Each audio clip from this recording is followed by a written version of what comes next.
అనంతపురం జిల్లా కలెక్టరేట్ కార్యాలయం వద్ద వేతనాలు చెల్లించాలని నిరసన కార్యక్రమాన్ని కలెక్టరేట్ వద్ద పంచాయతీ కార్మికులు రెండో రోజు కూడా చేపట్టడం జరిగింది.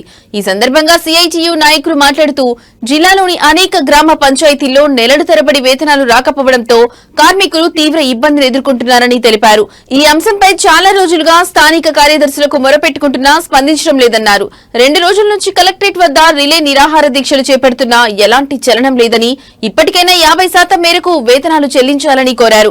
లేకుంటే పెద్ద ఎత్తున ఆందోళన కొనసాగిస్తామని డిమాండ్ చేశారు.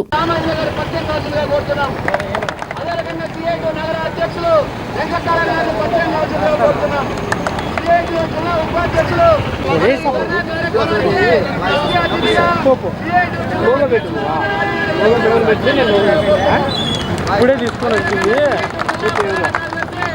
అదే ఆయన రమ్మని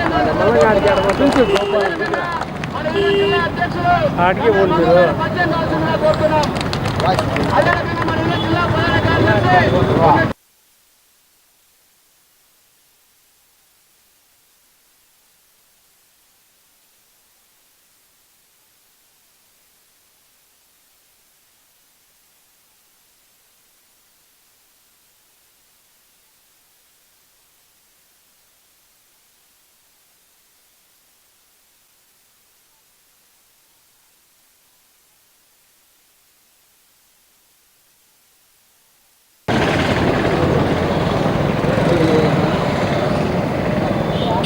కూటమి ప్రభుత్వం అధికారంలోకి వచ్చి 18 నెలలు గడుస్తుంది.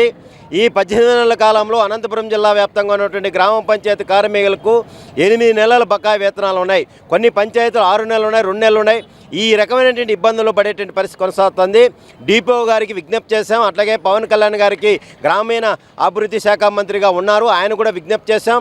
ఏమాత్రం పట్టించుకునేటువంటి పరిస్థితి లేదు. ప్రభుత్వం ఈరోజు దున్నపోతు మీద వర్షం కురిస్తే ఏ రకంగా ఉంటుందో ఆ రకమైనటువంటి పద్ధతిలో వ్యవహరించే పరిస్థితి కొనసాగుతుంది. మేము అధికారంలోకి వస్తే ప్రతి నెల 7వ తేదీ ప్రభుత్వ శాఖలో పనిచేస్తున్నటువంటి కార్మికులకందరికీ వేతనాలు చెల్లిస్తామని చెప్పేసి ఎన్నికల సందర్భం వాగ్దానం చేశారు. ఆ వాగ్దానం ఏమైందని చెప్పేసి అడగదలుచుకున్నాం. ఒకవైపు డిప్యూటీ ముఖ్యమంత్రి గారు మీరు సంపద సృష్టించండి అంటున్నారు. సంపద సృష్టించడం అంటే ఏంది? పని చేసి వేతనాలు చెల్లించుకోకుండా ఉండడమే ఆ రకంగా సంపద సృష్టించడం అని చెప్పేసి మేము అడగదలుచుకున్నాం. ఇప్పటికైనా పవన్ కళ్యాణ్ గారు నిజ జీవితంలో కార్మికులు ఇబ్బంది పడుతున్నటువంటి వేతనాలు మీద స్పందించాలి.